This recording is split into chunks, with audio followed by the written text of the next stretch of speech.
Ang daming nanonood sa vlogs niyo. Mag-vlog na rin kaya ako? May manonood kaya sa videos ko? Bago ka bang YouTuber? Siguro by now, alam mo na may requirement sa YouTube para ma-monetize ang channel mo. Yun na yang pagkakaroon ng 1,000 subscribers at 4,000 watch hours. Madali bang tignan? Well, I can say no. Dahil it took us 10 months bago ma-reach yung unang requirement na 1,000 subscribers. And we are still working on the 4,000 watch hours. Kapit lang besh, kaya natin yan. Pero dahil na-reach na namin yung 1,000 subscribers noong June 2, we've decided to share with you the tips on reaching this goal. Kung ano yung mga ginawa namin para ma-reach yung 1,000 subscribers. Una, you have to really know your niche. I know, madalas natin naririnig to sa YouTube o kahit sa TikTok, pero kailangan mo talagang hanapin yung niche mo. Ano ba yung niche? Simplihan natin. Ito yung focus ng channel mo. Kung anong klaseng content ang ipapakita mo sa channel mo. Sa totoo lang, madaling mag-decide sa umpisa kung ano yung niche mo. Madali lang mag-decide on your own. Pwede mong sabihin na ang niche mo ngayon ay baking or cooking. Ang mahirap doon ay ang pilitin ng mga taong panoorin yung mga videos mo.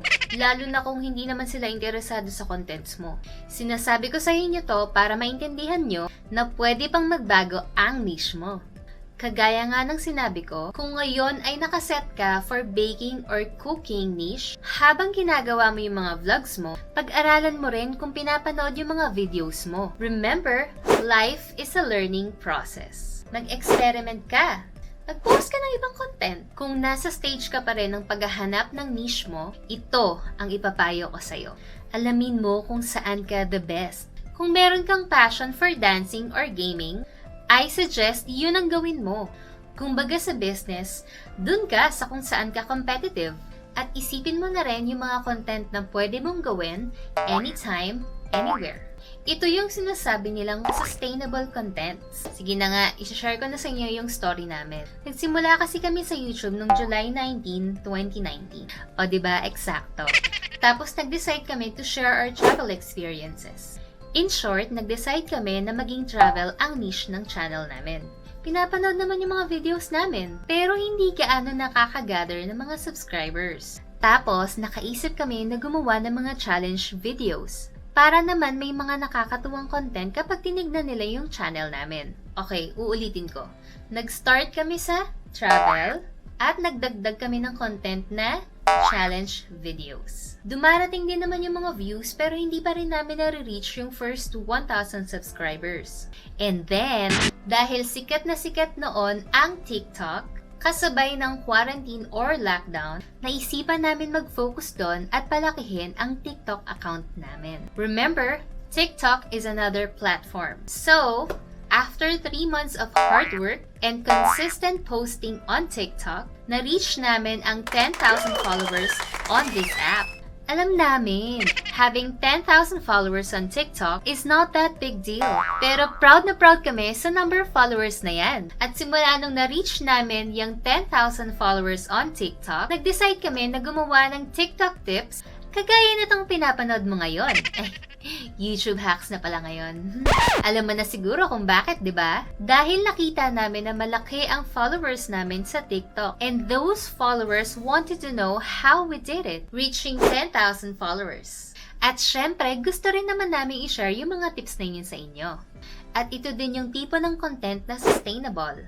Andito lang kami sa bahay. Sumusunod sa batas na bawal lumabas. Kahit nandito lang kami sa loob ng bahay, pwede namin gawin yung mga videos about TikTok tips, sustainability, and perfect niche. Siguro ito na ang isa sa mga tanong mo ngayon. Na kapag ba naka 10,000 followers sa TikTok, automatic magsusubscribe na sa YouTube channel mo? Syempre hindi! Natatandaan niyo ba sa previous vlogs namin na nabanggit namin yung personalized message? Yes, it helps! Dahil nagme-message kami sa bawat followers namin, informing them about our TikTok tips. At dahil nagti-TikTok din sila, interesado sila na panoorin yung mga videos namin. Balikan natin yung tanong mo kanina. Kung dahil ba naka 10,000 followers ka sa TikTok ay automatic na magsusubscribe sa YouTube channel mo? Again, No, you can never force a person to subscribe to your YouTube channel. But if the viewers find your videos very interesting, they will subscribe to your YouTube channel without you asking. 100% yan! That's how we reach our first 1,000 subscribers. Again, do not be afraid to try new topics. Yes, pwedeng maapektuhan ng performance ng channel mo. Pwedeng mag-increase or decrease yung subscriber count mo. And you will never know unless you try. Isipin mo na lang yung kwento ng channel namin. Hindi naman namin naisip agad na TikTok tips ang niche namin, di ba? If we never tried this app, di namin makikita ang impact nito sa YouTube channel namin. And also, remember this. Hanapin mo kung saan ka passionate. Kagaya sa pagte-TikTok. Happy kami sa pagpo-post ng videos namin sa TikTok. Happy kami sa pagbibigay ng good vibes sa TikTok. At happy kami na nag-share ng mga TikTok tips kagaya nito. Ang kulit ko naman YouTube hack na nga to, di ba? Sorry. That for us is the reason why we're doing this. Ikaw ba? Bakit ka ba nag-YouTube? Tanungin mo muna yung sarili mo. Saan ka the best? Saan ka competitive? Anong gusto mong makontribute sa community?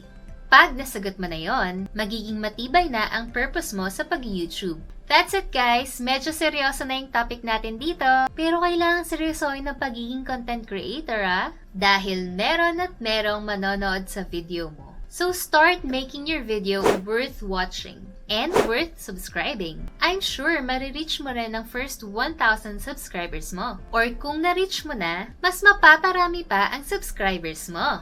Sana may natutunan kayo sa video na to. Comment nyo na yung mga natutunan nyo sa video na to.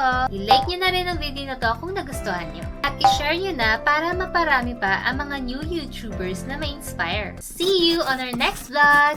Bye!